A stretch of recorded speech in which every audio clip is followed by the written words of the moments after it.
현대인과 스마트폰은 때려야 뗄 수 없는 관계인데 스마트폰과 노트북 등 전자기기의 사용량이 증가하면서 현대인의 눈 피로도가 점점 높아지고 눈이 위협받고 있다. 대표적인 질환이 바로 황반변성. 망막 중심부에 위치한 신경조직인 황반이 손상돼 나타나는 질환을 말하는데 심하면 실명까지 이를 수 있다고? 톡톡 건강토크, 오늘은 100세 시대의 적, 황반변성에 대해 알아본다. 네, 우리나라 3대 실명 질환이 있습니다. 바로 백내장과 녹내장 그리고 황반변성인데요. 그 가운데 황반변성은 가장 치료가 어렵고 실명되기 쉬워서 일대 실명 질환으로 불리고 있습니다. 네, 또 안타까운 건 초기에는 별다른 증상이 없다는 건데요. 톡톡 건강 토크 오늘은 3대 실명 질환 가운데 하나인 황반변성에 대해서 자세히 알아보도록 하겠습니다. 네. 오늘 도움 말씀 주실 분 나오셨는데요. 대구 파티마 병원 안과 문종원 과장께서 나오셨습니다. 네, 안녕하십니까? 안녕하십니까? 반갑습니다.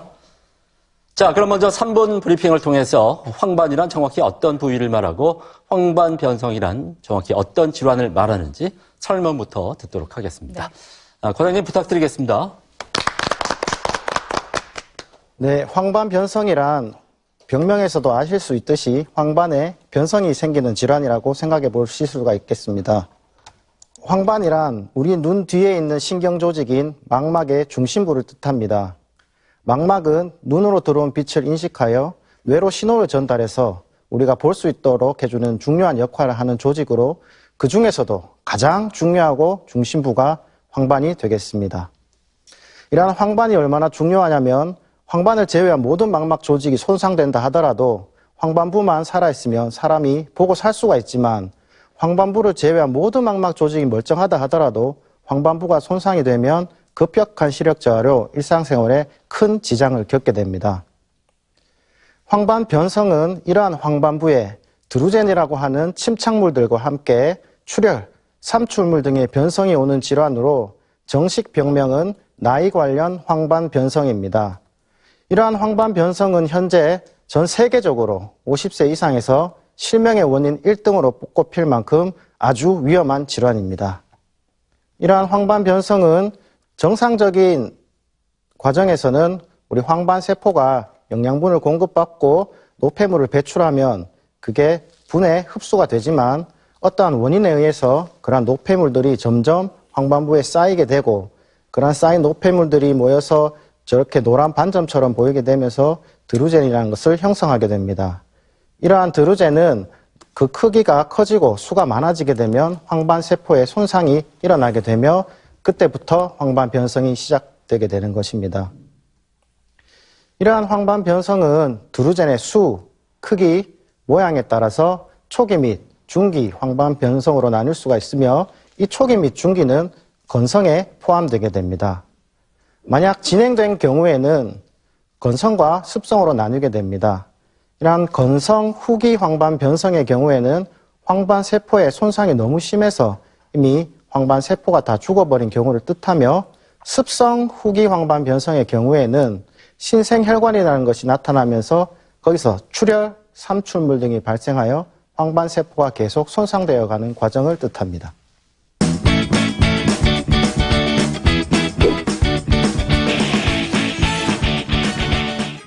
네, 황반변성이 어떤 병인지 한번 살펴봤습니다. 네. 50세 이상 실명 원인 1위를 차지한다고 하니까 벌써부터 걱정이 좀 되는데요.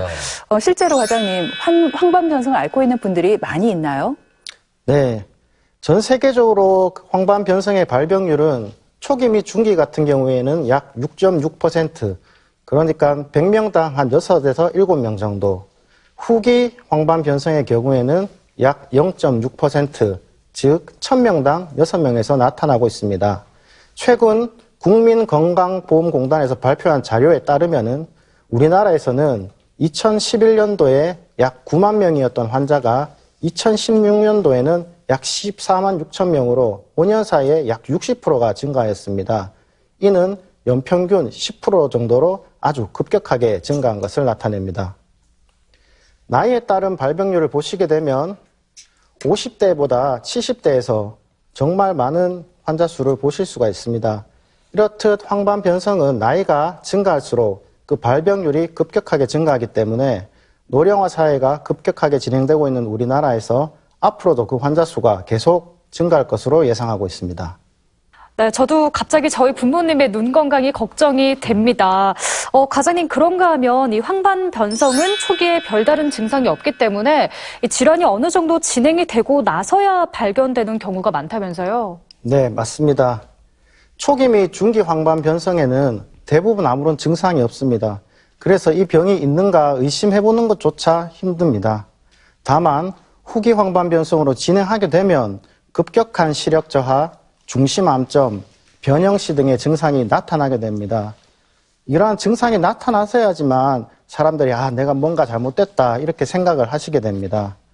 중심암점이란 우리가 보고자 하는 그 중간 부분에 시커멓게 보이지 않게 되는 것을 뜻하며, 변형시란 사물들이 찌그러져 보이고 휘어져 보이고 끊어져 보이는 것을 뜻합니다. 네, 이렇게 황반 변성은 실명으로 이어질 수 있는 질환인 만큼 조기 발견이 참 무엇보다 중요할 텐데요. 그런 의미에서 정기적인 안과 검진이 참 중요할 것 같습니다, 과장님. 예, 정말 좋은 말씀 해주셨습니다. 이 초기 및 중기 황반 변성에서는 앞서 말씀드렸다시피 아무런 증상이 없습니다. 그래서 내가 황반 변성 위험군인지 의심조차 할 수가 없습니다. 대부분 후기로 진행되어야지만 조금 의심을 하시는데요. 그렇기 때문에 50세 이상에서는 아무런 증상이 없다 하더라도 1년에 한 번 정도는 검사해 보시길 권유하고 있습니다. 이러한 안과적 검사는 안저 촬영, 빛간섭 단층 촬영, 그 다음에 혈관 주사를 맞고 촬영하는 형광 안저 촬영 등이 있으며, 비교적 사진에서 보시는 바와 같이 특별한 통증 없이 그냥 눈 사진을 간단하게 찍음으로써도 아주 정밀하게 진단을 할 수가 있습니다. 만약에 후기 황반 변성으로 진행되어 증상이 나타난 경우에는 오른쪽에서 보이는 암슬러 격자라는 것을 통해서 어느 정도 의심을 해볼 수가 있습니다. 자, 그럼 다 같이 한번 검사해 보시도록 하겠습니다. 이 검사를 할 때 중요한 것은 꼭 한쪽 눈을 가리고 하셔야 합니다. 우리가 두 눈으로 보는 경우에는 한쪽 눈에 문제가 있다 하더라도 괜찮은 다른 눈에서 보상을 해서 그 차이를 인지하지 못하실 수가 있습니다.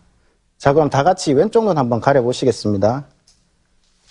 화면에 보이시는 암슬러 격자의 중간에 있는 검은 점을 보시고, 혹시나 선이 끊어져 보이거나 휘어져 보이지 않는지 유심히 살펴보시기 바랍니다. 자, 그럼 이제는 오른쪽 눈 한번 가려보시고 검사해 보시겠습니다. 네, 다들 괜찮으시죠? 저는 다행히 괜찮은 것 같아요. 네. 네, 문제가 있으면 큰일 납니다. 아직 젊으신데. 예, 만약에 화면에 보시고 문제가 있다고 생각되시면 빠른 시일 내에 꼭 안과를 가보셔야 할 것 같습니다. 네, 검사 방법까지 말씀을 해주셨는데요. 네. 그런데 과장님, 환자들이 이 실명을 일으키는 무서운 질환이 황반 변성이 왜 나에게 생겼을까 궁금해하실 것 같아요. 원인이 밝혀져 있나요? 네, 맞습니다. 많은 분들이 왜 이 몹쓸병이 본인한테 걸렸는지 많은 질문을 하십니다. 옆에 계시는 어떤 분은 당뇨도 없고 혈압도 없는데 왜 옆집에 있는 당뇨도 있고 혈압도 있는 할머니는 괜찮은데 본인에게 생기냐면서 하소연을 하시곤 합니다. 불행인지 다행인지 모르겠지만 이러한 황반 변성은 혈압 당뇨와는 커다란 관련성은 없습니다. 이러한 황반 변성의 원인은 가장 중요한 것은 나이입니다. 나이가 가장 중요한 원인으로 그 두 번째로는 유전적 요인이 중요한 원인입니다. 안타깝지만 이 두 요인은 저희들이 어떻게 할 수가 없습니다. 늙기 싫다고 안 늙는 것도 아니고 어머니 아버지를 골라서 태어날 수도 없기 때문입니다. 그 외에 조절할 수 있는 요인 중 가장 중요한 것은 흡연입니다. 흡연자가 비흡연자에 비해서 그 위험도가 약 2.5배 증가합니다. 그리고 비만의 경우 그렇지 않은 분에 비해서 위험도가 약 2배 정도 증가하게 됩니다. 그 외에도 고지혈증, 자외선, 영양 부족 등이 이 황반 변성의 원인으로 생각되고 있습니다. 원인에도 생각했던 것보다 참 다양한 원인들이 있네요. 과장님, 그런데 이 황반 변성의 가장 효과적인 치료는 주사 치료라고 들었거든요. 그러면 이제 당연히 주사를 맞는 거잖아요. 근데 모든 단계에서 이 주사 치료가 그러면 필요한 건가요? 네, 그렇지는 않습니다. 초기 및 중기 건성 황반 변성은 사실 별다른 치료는 필요가 없습니다. 치료라고 하면 후기로 진행하는 것을 예방하는 것을 치료라고 생각하시면 될 것 같습니다. 초기에서는 약 1.5%에서 진행하기 때문에 크게 걱정하실 필요는 없으나 중기에서는 연구에 따라서 13.8에서 66.2%까지 아주 많은 수에서 진행하기 때문에 거기에 대해 집중적인 노력이 필요합니다. 그런 노력에도 불구하고 후기 황반변성으로 진행하게 되면 그때는 반드시 치료를 시행하여야 합니다. 안타깝게도 건성 후기 황반변성은 이미 황반세포가 다 죽어버렸기 때문에 치료가 불가능합니다. 다만 습성 황반변성은 아직 황반세포의 기능이 어느 정도 살아있기 때문에 반드시 치료를 하셔야 되고 거기서 가장 중요한 치료법이 안군의 주사입니다. 그리고 후기 황반 변성에서는 괜찮은 반대눈에도 5년 내에 발생할 확률이 무려 49%나 되기 때문에 반대눈의 발생을 예방하기 위한 노력이 꼭 필요합니다.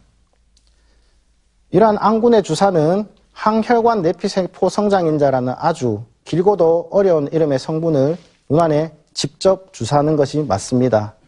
현재 전 세계적으로 아바스틴, 루센티스, 아일리아 이렇게 3가지 종류의 약제가 나와 있고 아바스틴의 경우에는 현재 보험이 되지 않습니다. 루센티스 및 아일리아는 산정특례라는 나라에서 지원하는 의료비 지원 기준에만 포함이 된다면 보험 적용을 받으실 수가 있고 보험이 되지 않는다 하면은 한 바야레, 그러니까 즉 한 번 맞는데 약값만 거의 80만 원에 육박할 만큼 비싼 약인데 산정특례에 지원을 받으신다면 한 번 맞는데 한 8만 원 정도, 약값만 8만 원 정도 지불하시면은 치료를 받으실 수가 있습니다. 네, 이렇게 방금 전에 치료 방법으로 안군의 주사를 말씀을 해주셨는데, 과장님, 눈에 직접 그 주사로 약물을 주입하게 되면 상당히 많이 아플 것 같고요. 또 주사 후유증, 약물 부작용 이런 건 없나요? 어떻습니까? 네, 많은 분들이 주사 전에 정말 궁금해하시고 두려워하십니다. 눈에다 주사를 놓는다고 하면 일반 분들은 좀 상상하기 좀 힘든 치료법입니다. 하지만 저희가 점화 마취를 하고 하기 때문에 통증은 별로 없습니다만 사실 저도 맞아본 적이 없어가지고 얼마나 아픈지 자세히 설명드리기는 좀 힘들 것 같습니다. 네, 하지만 대부분의 분들이 통증에 민감하신 분들 빼고는 벌써 치료가 끝났냐고 여쭤보실 만큼 대부분 통증이 없습니다.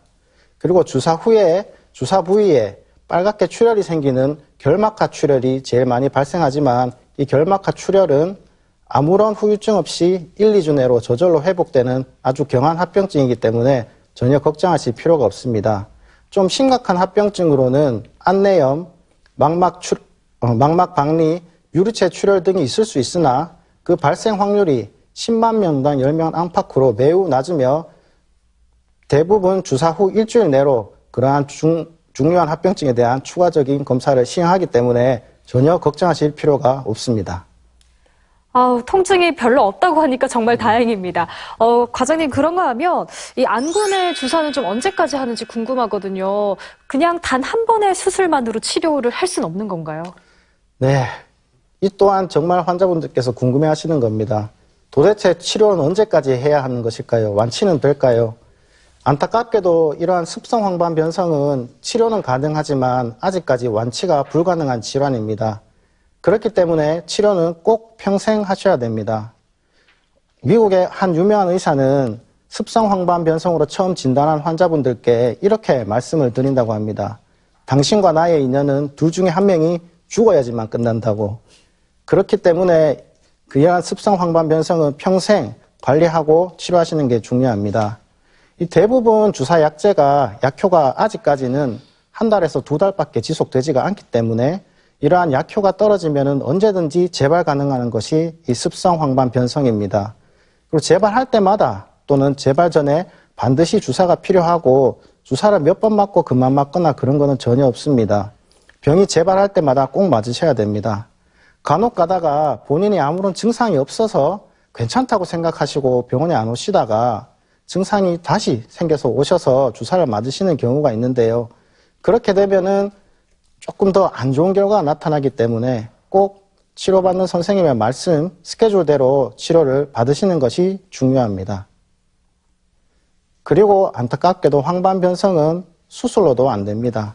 가끔 주변에서 황반변성 때문에 수술을 했다고 들어보실 수도 있는데 그것은 황반변성에 대한 수술이 아닙니다. 황반변성으로 인해서 발생하는 출혈이 너무 심한 경우에 그 출혈만 제거하기 위한 수술이지 황반변성 자체는 제거가 불가능합니다. 그리고 수술 후에도 안군의 주사가 평생 필요하겠습니다. 들으신 대로 이 꾸준한 관리가 참 중요하네요. 근데 과장님, 이 황반변성의 경우에 이 환자분들이 이런 질문을 많이 하실 것 같아요. 치료만 꾸준히 잘 받으면 시력이 회복될 수 있나요? 어때요? 네, 정말 많이 질문하십니다. 환자분들 같은 경우에 다 궁금해하실 것 같습니다. 안타깝게도 발병 전 시력으로 회복할 수 있는 경우에는 소수에 불과합니다. 대부분에서 치료를 한다 하더라도 시력이 어느 정도는 회복이 되지만 발병 전 시력으로는 회복되기 힘들며 치료의 목표는 떨어진 시력을 유지하는 것입니다. 많은 분들께서 비싼 돈, 시간, 노력을 들여가면서 치료를 열심히 받았는데도 왜 시력이 좋아지지 않나며 많이 하소연을 하시는데 이것은 황반변성이라는 병의 특성상 저희들도 어쩔 수가 없는 부분입니다. 하지만 포기하지 않으시고 열심히 치료하셔야지만 현재 떨어진 시력이라도 유지를 할 수 있기 때문에 계속된 노력이 꼭 필요합니다. 네. 더불어서 황반변성을 앓고 있는 경우에 이게 이제 완치는 힘들기 때문에 치료가 앞으로 계속 좀 이어져야 될 것 같은데요. 과장님 어떻습니까? 얼마나 자주 병원을 찾아야 될까요?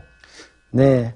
초기 및 중기 건성 황반변성의 경우에는 사실 예방 외에 딱히 치료가 필요 없기 때문에 병원을 자주 방문하지 않으셔도 됩니다. 빠르면 6개월, 늦으면 1년에 한 번 정도 정밀하게 검사받는 것만으로도 충분합니다.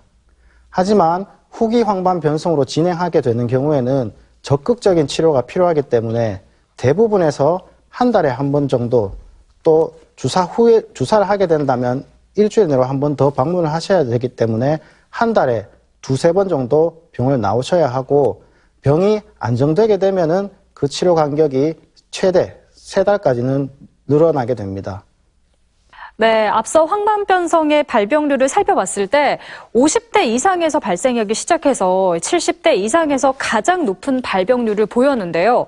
그런데 50대 이전에도 황반변성에 걸리게 되는 경우도 있잖아요, 과장님. 이게 노화로 인한 황반변성 그리고 또 젊은 나이에 걸리는 황반변성이 치료가 똑같은지가 좀 궁금하고요. 또 한편으로는 이 젊은 분들이 걸리게 되는 이유가 뭔지도 또 궁금합니다.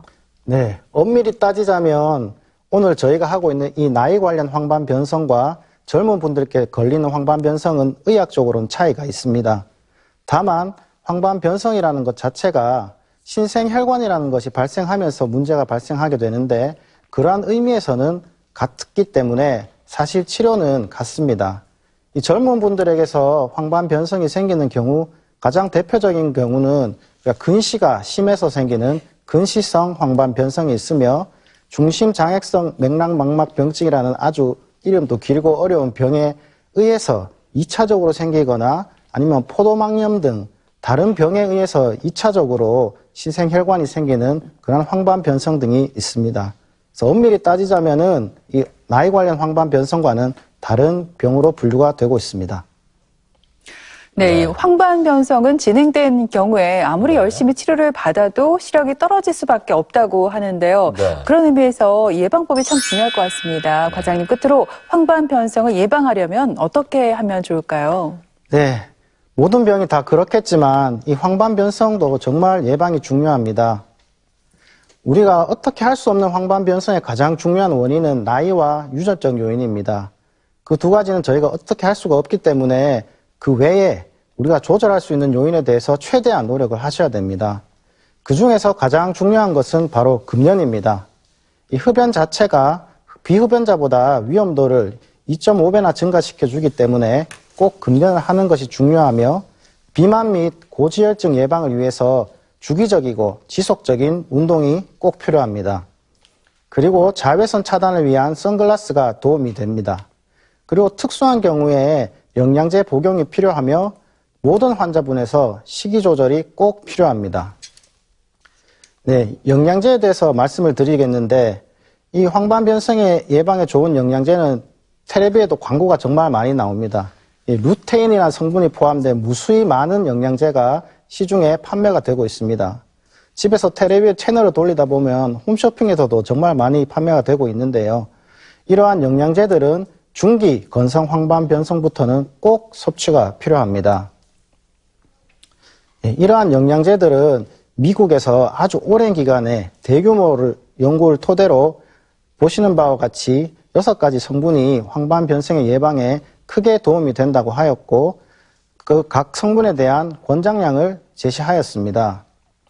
비타민 E, 비타민 C, 아연, 구리, 루테인, 제아전틴 등이 황반 변성의 예방에 아주 탁월한 효과가 있다고 하였습니다.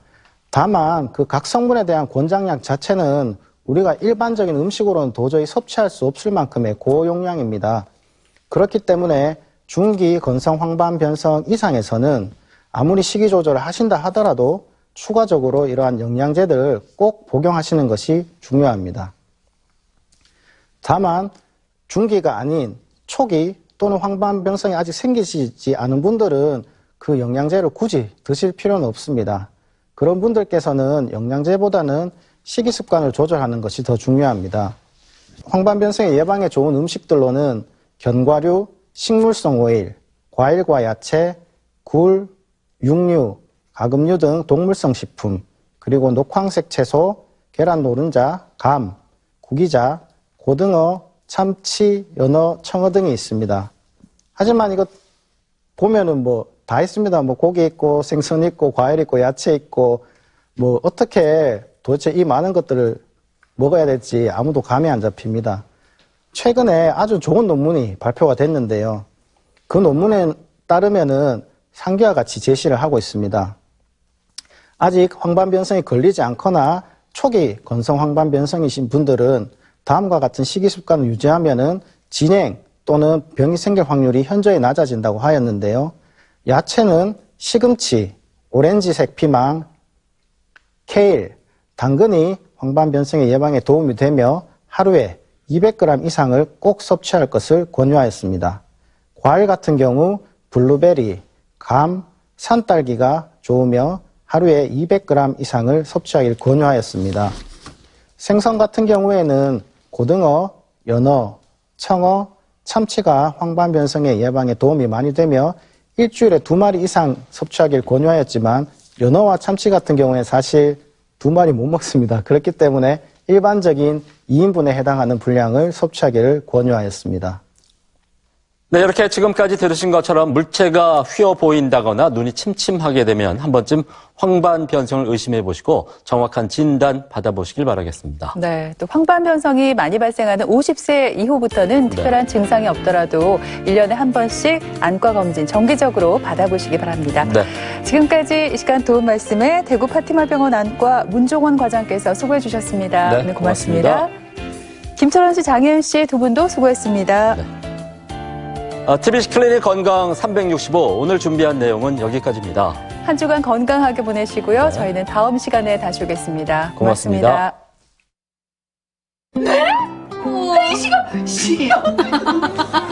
아니 잘하고 있는데 왜 그랬어요? 이 표정이 니 실로 꺼냈다 여기에.